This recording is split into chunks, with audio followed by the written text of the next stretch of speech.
Bonsoir le grand maître Yann, comment allez-vous? Bonsoir le meilleur d'entre nous, comment ça va? Tu sais, le Christ disait que seul Dieu est le meilleur, hein?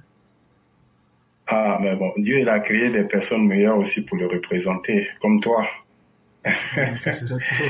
Mais merci, C'est le grand maître qui est le plus grand parmi nous.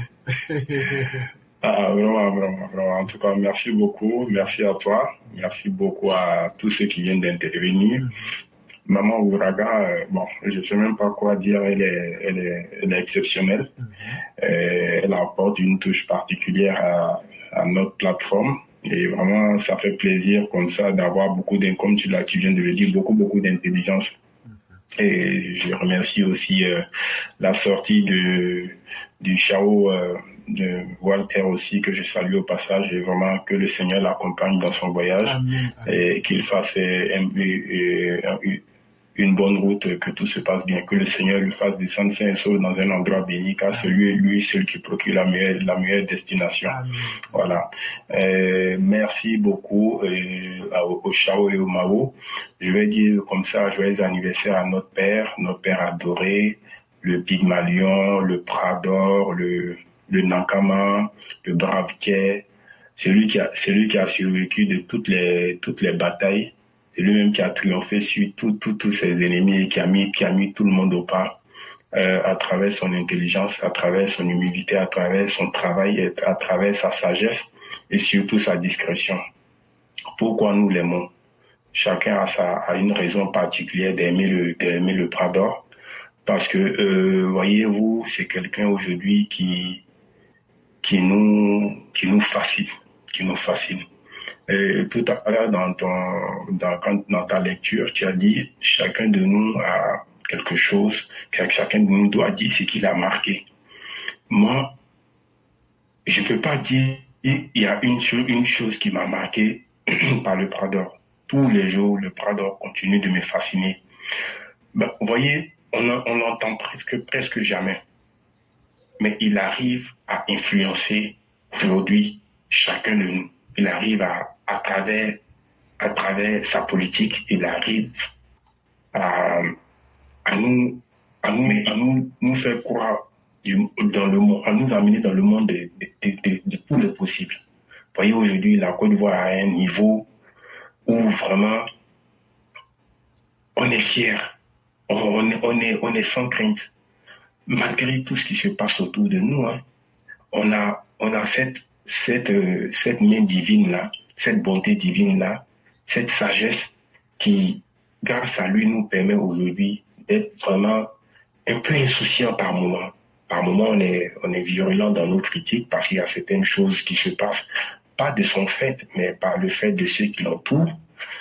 Mais malgré cela, on se ressaisit et puis on dit quand même, on a beaucoup de chance. C'est un fait ça, on a beaucoup de chance. Moi, parmi tout ce qui... Il y a beaucoup de choses qui m'ont marqué, mais je me rappelle la façon dont l'année dernière, quand on rentrait à la fin de l'année 2022 pour entrer dans 2023, la façon dont il a géré la crise, excusez-moi, la façon dont il a géré la crise avec l'État, avec les putschistes climatisés du Mali, pour faire ramener nos vaillants soldats au pays.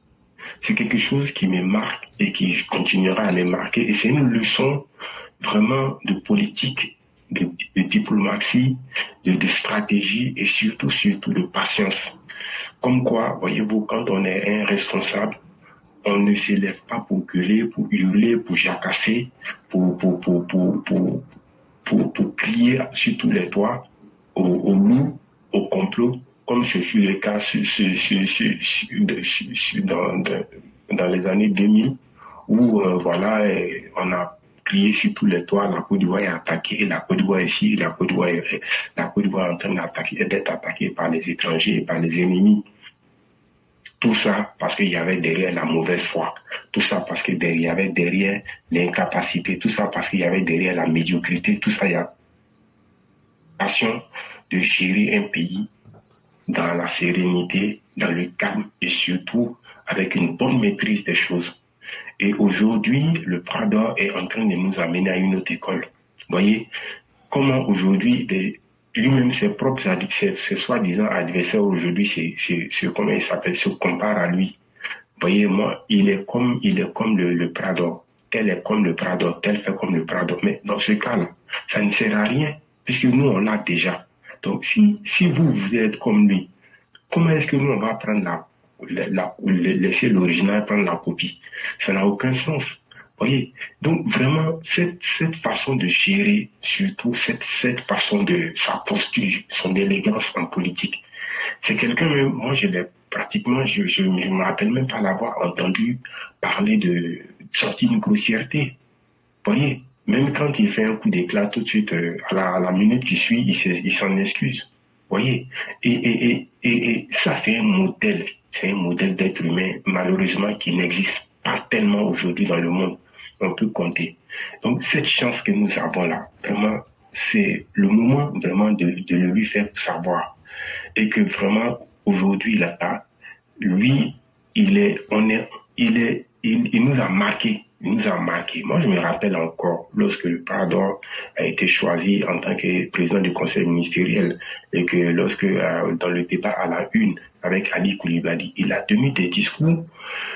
Parce que quand on est petit, on est jeune, on est quoi? On est entre, ouais, on rentre en sixième, cinquième par là, et que on entend des discours qui inconsciemment nous animent parce que on se dit mais pourquoi est-ce que nous on n'est pas capable de faire de se solidariser entre nous? Pourquoi est-ce que on est toujours comment il s'appelle diminué par les blancs? Et pourquoi est-ce que les blancs arrivent à s'unir? Pourquoi est-ce qu'il y a les États-Unis? Pourquoi nous on n'arrive pas? Et tu entends un monsieur qui vient tout fraîchement comme ça, élégant, toujours bien habillé, toujours classe, et voilà, bel homme, et qui dit, bon, écoutez, vous croyez que nos micros-États peuvent concurrencer, et est-ce que nos micros-États représentent devant les grandes nations unies, devant les États-Unis? Et ça marque. Tu te dis, mais bon, waouh, tu prends une plaque. Et tu te dis, mais au fait, c'est quand on parle de panafricanisme, parce qu'on a toujours été marqué par cela, on s'est dit, mais donc, il y a quelqu'un, vraiment, on est rentré tout de suite, on commence à arriver, on rentre dans le champ des possibles. Et aujourd'hui, voir que cet homme-là, aujourd'hui, est en train de diriger la Côte d'Ivoire comme vraiment un pays panafricain, comme un vrai panafricain, mais toujours en donnant quand même la place, elle, à chacun. Est-ce qu'aujourd'hui, là, qu'est-ce qu'on peut lui donner de plus? À part lui dire merci, à part vraiment rester soudé derrière lui, à part rester uni derrière lui, à part vraiment faire le combat que lui-même, il n'a pas besoin de nous dire de faire. C'est extraordinaire, c'est vraiment extraordinaire. Vraiment, à part dire que tu lui donnes longue vie et que lorsque le Prado ira, que on lui souhaite qu'il reste avec nous le plus longtemps possible, mais que nous puissions à le regretter le moins possible. Malheureusement, les grands hommes, on les regrette tout le temps. Vous voyez, ou même jusqu'à aujourd'hui, on continue de parler de Foboni. Et le Prado, on parlera de plus que Foboni. Vous voyez, et ça, c'est la marque de fabrique des grands hommes. Quand on est là, il y en a qui nous prennent peut-être pour des fanatiques ou pour des, je sais pas moi, pour des passionnés, pour des fous. Mais non, ils ne voient pas ce que nous on voit à travers cette chance que nous avons. La paix que nous avons là, ça nous donne notre humanité. C'est en train je ne sais pas moi, on est en train de s'accomplir à travers cette paix-là, à travers cette fierté quand on voit la transformation du pays dans tous les ans. Quand on prend la route d'Abidjan jusqu'au nord et qu'on voit tout ce qui est en train de se passer, on est fiers. On est fiers. Vraiment, rien que ça nous suffit. On a les djihadistes à la frontière de nos pays. Mais on est insouciant de ça tellement que le pays est bien géré. Merci à tous ceux qui contribuent à cela. Mais je remercie tous les officiers, les sous-officiers. À cette veille de fin d'année, que le Seigneur leur donne vraiment la force de continuer à faire le travail, surtout de le faire par amour pour les Ivoiriens, par amour pour tous ceux qui viennent en Côte d'Ivoire, et en premier, le premier des Ivoiriens et la première des Ivoiriennes, notre père, le Prada, et notre mère, la Prada. Vraiment, c'est quelque chose qui me tenait à cœur de le dire et que Dieu donne une longue vie à notre président. Que la honte, là, qu'ils ne connaissent pas la honte. Et que tous ceux qui sont contre lui, parce que le Père, il est sur la vérité, tous ceux qui sont contre les yeux, franchement, qu'il ait une fin humiliante. Une fin humiliante, comme il y a ces adversaires déjà qui connaissent là, que ceux qui viennent encore là, qu'ils aient une fin humiliante, parce que le Dieu n'a jamais voulu du mal à quelqu'un. Il a toujours aimé le bien, il a toujours aimé l'être humain à travers les actions qu'il pose. Donc vraiment, moi, c'est tout ce que je peux dire. Prions pour les yeux. Je continue d'insister dessus. Prions pour les yeux. Que le Tout-Puissant, dans sa miséricorde, lui donne une santé de fer. Que le Tout-Puissant, dans sa miséricorde, lui donne une longévité. Et qu'il puisse toujours avoir un esprit vif, comme il a toujours été. Le vieux, là, même dans ses 100 ans, il sera mieux que les gens de 60 ans d'aujourd'hui. Parce qu'il est vrai. Parce qu'il est sincère. Parce qu'il nous aime. Parce qu'il est en train de construire notre pays. Il est en train de donner la possibilité à nos enfants de dire, ah, moi, quand je vais grandir, je vais devenir architecte, je vais devenir ingénieur. C'est pas les ingénieurs voleurs d'argent.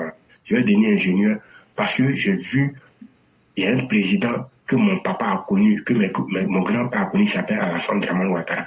La Côte d'Ivoire était dans la poubelle. Il a enlevé la Côte d'Ivoire dans la poubelle pour mettre ça en haut.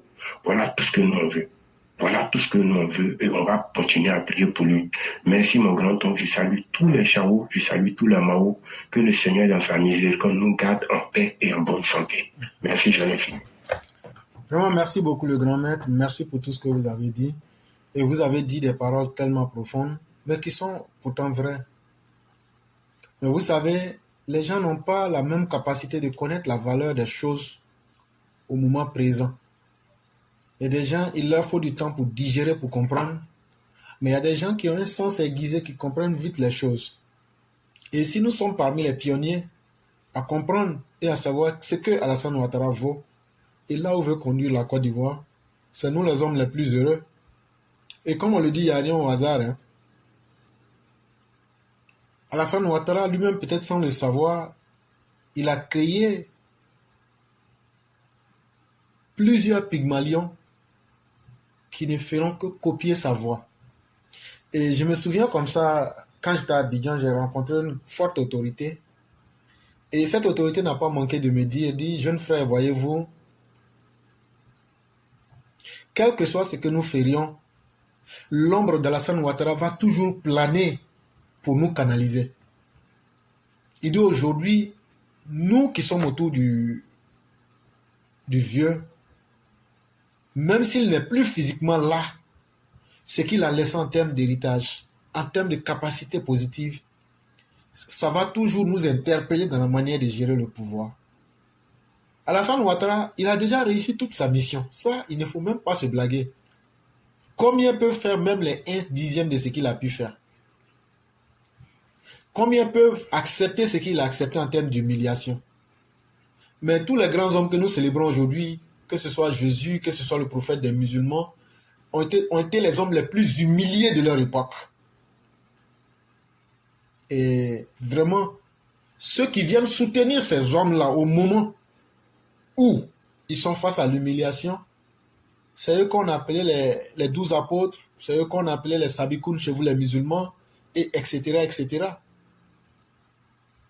Je crois que pour nous-mêmes, en tant que EPV, vous allez voir que nous sommes différents de tous ceux qui disent qu'ils aiment Alassane.